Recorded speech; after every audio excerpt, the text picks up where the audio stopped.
जय हिंद. नमस्ते विद्यार्थी आणि प्राध्यापक मित्रांनो. मिस्टर अक्षय बळे SPPU एक्झाम अपडेट या यूट्यूब चॅनलमध्ये आपणा सर्वजणांचं स्वागत आहे. या व्हिडिओमध्ये आपण परीक्षा फॉर्म कसा भरावा याबाबत आपण माहिती घेणार आहोत. जे विद्यार्थी फर्स्ट इयर BComच्या सेमिस्टर सेकंड 2024 क्रेडिट पॅटर्नला आहे त्यांनी आता समर एक्झाम 2025 साठी परीक्षा फॉर्म कसा भरावा याबाबत आपण माहिती देणार आहोत. तसेच परीक्षा फॉर्ममध्ये अपार ID कशा पद्धतीने अपडेट करावा, जर प्रोफाइलला एलिजिबिलिटी नंबर नसेल तर तो कशा पद्धतीने परीक्षा फॉर्म भरावा याबाबत पण माहिती आपण घेणार आहोत. तसेच परीक्षा फॉर्ममध्ये कोणकोणते विषय निवडावे याबाबत आपण माहिती घेणार आहोत. त्यामुळे परीक्षा फॉर्म भरण्यापूर्वी हा व्हिडिओ नक्की बघा. फी किती असणार आहे आणि बॅकलॉग विद्यार्थ्यांनी देखील कसा परीक्षा फॉर्म भरायचा याबाबत आपण माहिती घेणार आहोत. चला तर मग सुरुवात करूया. फर्स्ट इयर BCom 2024चा सेमिस्टर सेकंड मधील परीक्षा फॉर्म कसा भरायचा. तत्पूर्वी आपण अपार ID अगोदर काढण्याची प्रक्रिया समजून घेऊ. विद्यार्थी मित्रांनो, तुम्ही डिजिलॉकर थ्रू अपार ID असं जर का तुम्ही या सर्च डॉक्युमेंटमध्ये क्लिक केलं तर तिथे तुम्हाला अपार ID येईल आणि त्याबद्दलची माहिती जी काही आहे ती तुम्ही 1 बाय 1 अपडेट करा आणि गेट डॉक्युमेंटवर क्लिक करा. त्यानंतर तुम्हाला इथे इश्यू डॉक्युमेंट्समध्ये या पद्धतीचा इंटरफेस बघायला भेटेल. तर तुम्ही सगळेजण विद्यार्थी काय करतात, या ठिकाणी क्लिक करतात. असं जर का क्लिक केलं तर तुम्हाला ABC ID मिळतो. ओके, काय मिळतो? ABC ID मिळतो. तुम्ही काय करा, या ठिकाणी जे काही 3 आडव्या रेषा दाखवलेल्या आहे या 3 आडव्या रेषांवरती क्लिक करा आणि तिथे तुम्हाला आधार कार्ड सारखा दिसणारा जो काही अपार ID आहे तो तुम्हाला व्ह्यूड PDF मध्ये तुम्हाला तो बघायला भेटेल. या पद्धतीने तुम्हाला अपार ID बघायला भेटेल, जिथं automated permanent academic account registry असं या डॉक्युमेंट्सला नाव दिलेलं आहे. ओके, आणि या ठिकाणी अपार ID जो काही आहे तो 12 डिजिटचा या ठिकाणी तुम्हाला दिसून येणार आहे. असा अपार ID तुम्ही क्रिएट करा, ज्याला one nation one student ID असं म्हटलं जातं. सर्व विद्यार्थ्यांनी अपार ID क्रिएट करा आणि तो तुमच्या परीक्षा फॉर्मला ॲड करा. जर आपण चुकीचा अपार ID दिला किंवा दिला नाही तर त्यामुळं तुमचे जे काही क्रेडिट आहे ते जमा होणार नाही. त्यामुळं तुम्हाला पुढे प्रॉब्लेम येऊ शकतो. चला तर मग आता सुरुवात करूया परीक्षा फॉर्म कसा भरावा. विद्यार्थी मित्रांनो, परीक्षा फॉर्म भरण्यासाठी तुम्ही सगळ्यात प्रथम unipune.ac.in या ऑफिशियल होमपेजला जा. तिथे तुम्हाला एक्झामिनेशन सेक्शन दिसेल, त्यामध्ये क्लिक करा. थोडंसं खालती स्क्रोल करा. नंतर तुम्हाला एक्झाम फॉर्म ऑनलाईन हा टॅब दिसेल, यामध्ये क्लिक करा. थोडंसं अजून स्क्रोल केलं तर 1 ते 8 पद्धतीच्या लिंक दिसतील. कोणत्याही एखाद्या लिंकवर तुम्ही क्लिक करा. या ठिकाणी इथे तुम्हाला एक्झाम फॉर्मच्या डेट तुम्हाला इथे बघायला भेटता येतील. आज दिनांक 8 मार्च 2025 रोजी परीक्षा फॉर्म सुरू झालेले आहे, ज्याची अंतिम डेट ही 17/3/2025 आहे आणि लेट फीसह तुम्ही 20/3/2025 पर्यंत परीक्षा फॉर्म भरू शकता. पुढच्या जर का काही डेट एक्सटेंड झाल्या तर त्याबद्दलची माहिती आपल्या टेलिग्राम चॅनलमध्ये दिली जाईल. या टेलिग्राम चॅनलमध्ये सहभागी व्हा. जवळजवळ 67,000पेक्षा जास्त विद्यार्थी आणि प्राध्यापक या टेलिग्राम चॅनलचा लाभ घेत आहे. तसेच परीक्षेबाबत अद्ययावत माहिती देणारे व्हिडिओ आपल्या या डिस्क्रिप्शन बॉक्समध्ये दिलेले आहेत, ते तुम्ही या व्हिडिओच्या डिस्क्रिप्शन बॉक्समधून बघू शकता. आपण थोडंसं खालती स्क्रोल करा. इथे प्रोसीड बटनावर क्लिक करा. प्रोसीड बटनावर क्लिक केल्यानंतर इथे स्टुडंट प्रोफाईल सिस्टीम दिसेल. थोडंसं खालती स्क्रोल केल्यानंतर इथे स्टुडंटमध्ये 3 ऑप्शन आहेत. एक आहे क्रिएट अकाउंट, दुसरं लॉग इन, नंतर कॉलेजमध्ये लॉग इन आणि ॲडमिन दिसेल. तर आपण स्टुडंट्स आहात तर आपण या लॉग इन बटनावर क्लिक करायचं आहे. जे विद्यार्थी आता सेम सेकंडला आहे पण त्यांनी फर्स्ट सेमचा परीक्षा फॉर्म भरला नाही, त्यांनी इथे क्रिएट अकाउंटवर क्लिक करून परीक्षा फॉर्म अगोदर अकाउंट क्रिएट करा आणि 1 बाय 1 परीक्षा फॉर्म भरा. जर तुम्हाला सेकंड सेमिस्टर आणि फर्स्ट सेमिस्टर दोन्ही सोबत द्यायचं असेल तर कॉलेज थ्रू काय करा, सब्जेक्ट रिक्वेस्ट पाठवा. सब्जेक्ट रिक्वेस्ट कशी पाठवायची त्या संदर्भात देखील माहिती देणारा व्हिडिओ या व्हिडिओच्या डिस्क्रिप्शन बॉक्समध्ये दिलेला आहे, तो देखील व्हिडिओ काळजीपूर्वक बघा.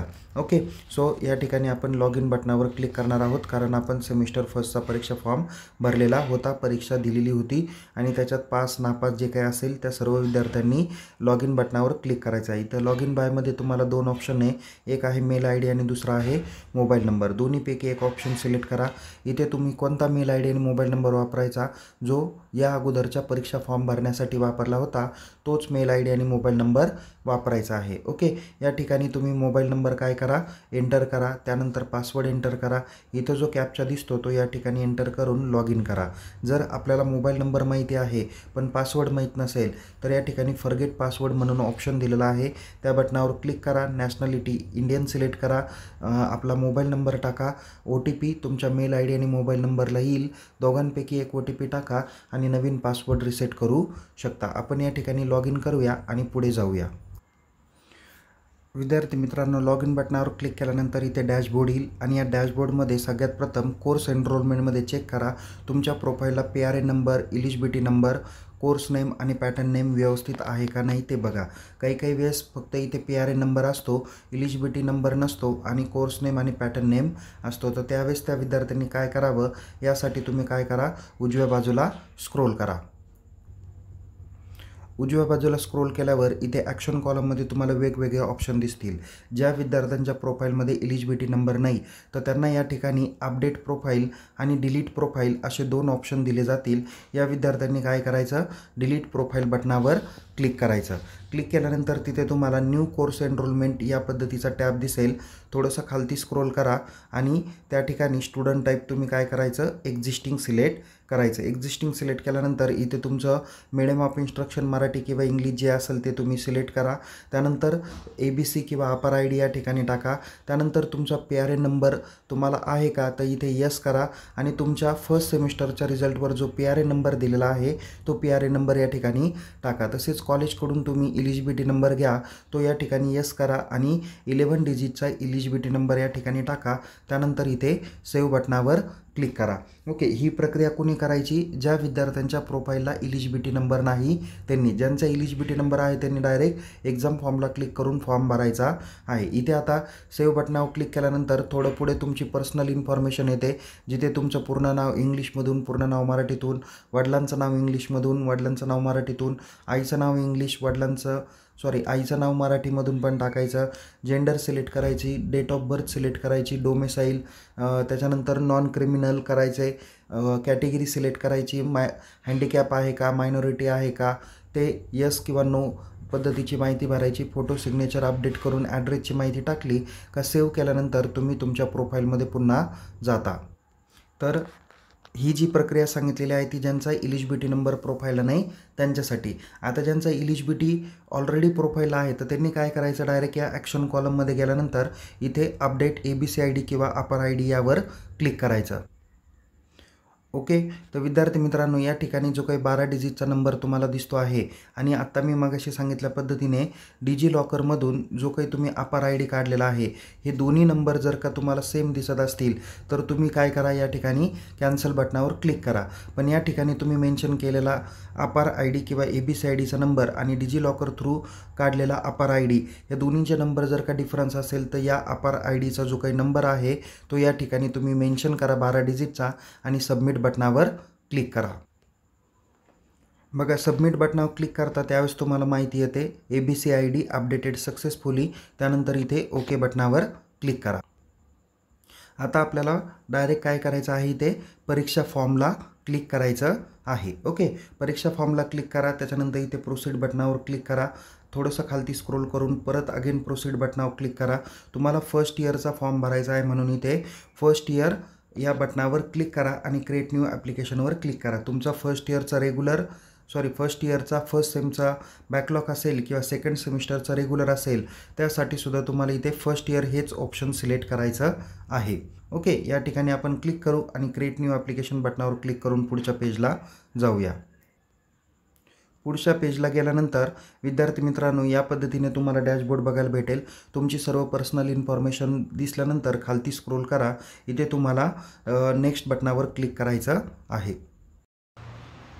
विद्यार्थी मित्रांनो, ज्यावेळेस नेक्स्ट बटनावर आपण क्लिक करू त्या पद्धतीने इथे आपल्याला कंपल्सरी सब्जेक्ट दिसतील. इथे जवळजवळ 6 सब्जेक्ट तुमचे कंपल्सरी असणार आहे. त्यानंतर थोडंसं खालती स्क्रोल करा. इथे CCचा सब्जेक्ट दाखवलेला आहे, ज्याला को करिक्युलम सब्जेक्ट असं म्हणतात. यामध्ये टोटल 6 ऑप्शन आहे. तर यापैकी एक ऑप्शन सिलेक्ट करायचा आहे. आपण कोणता ऑप्शन घेणार आहोत हे आपण आपल्या महाविद्यालयातल्या HOD किंवा सब्जेक्ट टीचर जे काही असतील किंवा एक्झाम सेल असेल त्यांना तुम्ही विचारावं। आता हा विद्यार्थी ज्या महाविद्यालयाचा आहे तर त्या महाविद्यालयात इथे NSS हा विषय या विद्यार्थ्यांनी निवडलेला आहे, म्हणून या ठिकाणी आपण फक्त सिलेक्ट कॉलमला टिक मार्क करणार आहे। ओके विद्यार्थी मित्रांनो किंवा प्राध्यापकांना या ठिकाणी विनंती आहे की CCच्या सब्जेक्टमध्ये फक्त इंटरनल आहे, त्याची विद्यापीठाची परीक्षा होणार नाही, कॉलेज लेवलला त्याची परीक्षा होईल। त्यानंतर आपल्याला OEचा विषय सिलेक्ट करायचा आहे। आता तुम्ही कॉमर्सचे विद्यार्थी आहात आणि तुम्हाला OE म्हणजे ओपन इलेक्टिव्ह हा तुम्हाला सायन्स किंवा आर्ट्स फॅकल्टीचा घ्यायचा आहे। या विद्यार्थ्यांनी आर्ट्स फॅकल्टीचा घेतला आहे ह्युमॅनिटीमध्ये, त्यामुळे इथं सब फॅकल्टी आपण आर्ट्स हा ऑप्शन सिलेक्ट करणार आहोत। त्यानंतर इथे सिलेक्ट कोर्समध्ये आपण बॅचलर ऑफ कॉमर्स म्हणजे BA 2024 पॅटर्न निवडणार आहोत आणि इथं ओपन इलेक्टिव्हचा जो काही विषय आहे तो निवडणार आहे। इथं ओपन इलेक्टिव्हचा विषय निवडताना फर्स्ट सेमिस्टरला जो विषय घेतला होता त्याच्यातलाच दुसरा भाग तुम्हाला घ्यायचा आहे। आता या विद्यार्थ्यांनी सेमिस्टर फर्स्टला जॉग्राफीचा OE घेतला होता, म्हणून आता पण जॉग्राफीचाच OE तो निवडणार आहे, म्हणून इथे OE 151 GEO practical in tourism geography हा विषय या विद्यार्थ्यांनी निवडलेला आहे। सर ते शेवटी सेव्ह आणि नेक्स्ट बटनावर क्लिक करा। सेव्ह आणि नेक्स्ट बटनावर क्लिक केल्यानंतर या पद्धतीने तुम्हाला फीची डिटेल येईल, ज्यामध्ये 160 रुपये तुमची इंटरनल एक्झामची फी आणि टोटल एक्झाम फी 690 रुपये असणार आहे। बॅकलॉग विद्यार्थ्यांची जास्त येईल, रेग्युलर विद्यार्थ्यांची 690 रुपये फी येणार आहे। सर ते शेवटी चौकोन बॉक्सला क्लिक करा आणि कन्फर्म अँड प्रिंट बटनावर क्लिक करून तुम्ही तुमचा फॉर्म काय करा, डाउनलोड करून घ्या। बघा विद्यार्थी, फॉर्म डाउनलोड केल्यानंतर या ठिकाणी जवळजवळ 8 विषय तुमच्या एक्झाम फॉर्ममध्ये येणं अपेक्षित आहे। इथं 1 2 3 4 5 6 7 आणि 8 म्हणजे 8च्या 8 विषय तुमचे आलेले आहे, त्याच्यामुळे हा फॉर्म बरोबर आहे। या 2 नंबर पेजला तुम्ही इथे प्लेस डेट टाका, स्टुडंटने सिग्नेचर करा आणि हा फॉर्म कॉलेजमध्ये फीसह जमा करायला विसरू नका।